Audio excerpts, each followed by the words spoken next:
Oke, selamat datang. Hari ini kita bakal bongkar sesuatu yang kita pakai setiap hari. Ada di dompet, ada di rekening bank kita, tapi jujur aja, jarang banget kita paham sepenuhnya. Apa itu? Uang modern. Yuk, kita mulai dari pertanyaan yang kelihatannya simpel tapi fundamental banget. Coba deh pikirin lagi, selembar kertas di saku Anda, kenapa sih benda ini berharga? Kenapa kita rela kerja keras buat dapetin kertas ini? Dan menukarkannya dengan barang atau jasa? Nah, inilah inti dari penelusuran kita hari ini.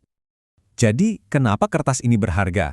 Oke, untuk memahaminya, kita harus terima dulu satu fakta yang agak aneh ya. Nilai uang itu bukan dari kertasnya loh, tapi dari sebuah, sebut saja ilusi. Sebuah keyakinan bersama yang kita semua anut.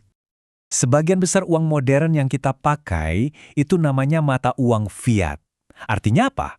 Gampangnya gini, uang itu berharga bukan karena dijamin oleh emas atau perak di brankas, tapi murni karena pemerintah bilang begitu. Dan yang paling penting, kita semua ya setuju untuk percaya. Nah, sistem yang berdasarkan kepercayaan ini tuh kayak pedang bermata dua. Di satu sisi, ada pemerintah kayak di Korea Utara yang bisa dalam semalam bikin tabungan warganya jadi nggak berharga. Tapi di sisi lain ada bank sentral kayak The Fed di Amerika yang bisa menciptakan miliaran dolar dari nol gitu aja. Dan seluruh dunia mengakuinya sebagai sesuatu yang bernilai. Sejarah nunjukin ke kita kalau pada dasarnya apa aja tuh bisa jadi uang. Dulu orang Romawi pakai garam. Di penjara ikan makarel bisa jadi alat tukar. Sekarang kita punya Bitcoin. Ini membuktikan satu hal penting. Yang jadi soal itu bukan bendanya, tapi kesepakatan dan kepercayaan kita semua terhadap nilainya. Oke, jadi kalau uang itu cuma ilusi dan pemerintah nggak mencetak semuanya, terus dari mana sebagian besar uang baru datang? Jawabannya mungkin bakal bikin Anda kaget. Jawabannya ada di bank dekat rumah Anda. Coba kita lihat gimana cara kerjanya ya.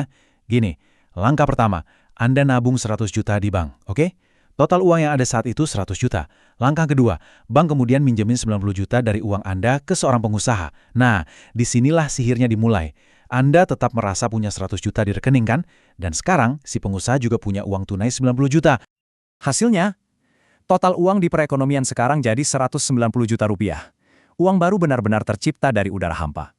Lewat proses pinjam-meminjam inilah, bank secara harfiah menggandakan jumlah uang yang beredar. Kalau bank komersial biasa aja bisa menciptakan uang, coba bayangkan deh lembaga yang mengendalikan mereka. Kekuatannya hampir tak terbayangkan. Yuk kita bahas soal bank sentral. Ini nih, suara kebijakan moneter modern. Cuma dengan beberapa kali klik di keyboard, The Fed di Amerika bisa menciptakan miliaran dolar yang beberapa detik lalu bahkan belum ada. Ini bukan fiksi ilmiah loh. Ini cara kerja sistem keuangan kita sekarang. Tapi ada batasnya. Kekuatan ini cuma berlaku karena dolar itu mata uang fiat. Uang itu cuma sekedar informasi, bukan barang fisik yang punya nilai sendiri. Bank sentral nggak bisa kan menekan tombol lalu tiba-tiba muncul ikan makarel. Mereka cuma bisa menciptakan klaim atas barang-barang nyata. Kekuatan super untuk menciptakan uang dari nol ini jelas datang dengan risiko yang sangat besar. Makanya, para bankir bank sentral itu selalu berjuang untuk mendapatkan takaran yang pas. Kalau salah langkah sedikit aja, akibatnya bisa fatal. Kalau terlalu panas, Anda bisa kena hiperinflasi kayak di Zimbabwe, di mana tabungan seumur hidup bisa lenyap dalam semalam. Kalau terlalu dingin, Anda kena deflasi seperti di Jepang, di mana ekonomi jadi mandek bertahun-tahun karena semua orang menunda belanja. Ini menunjukkan betapa sistem ini seperti pisau bermata dua. Fleksibilitas yang sama yang memungkinkan penyelamatan ekonomi saat krisis 2008 juga merupakan kekuatan yang bisa menghancurkannya. Semuanya tergantung siapa yang pegang kendali.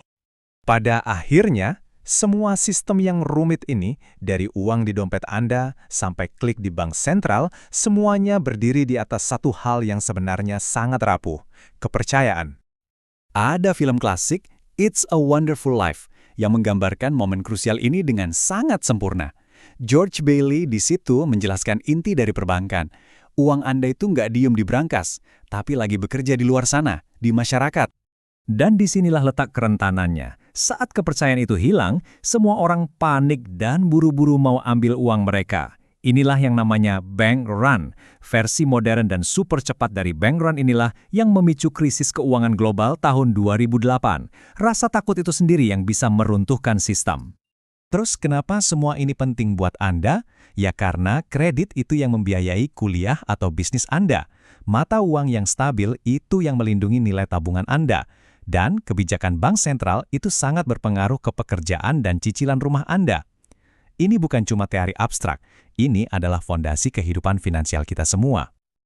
Seiring munculnya bentuk-bentuk uang baru, mulai dari pembayaran digital di ponsel sampai ke kripto, cerita tentang apa itu uang dan apa yang kita percayai juga terus berubah. Fondasinya mungkin tetap sama, yaitu kepercayaan, tapi wujudnya akan terus berevolusi.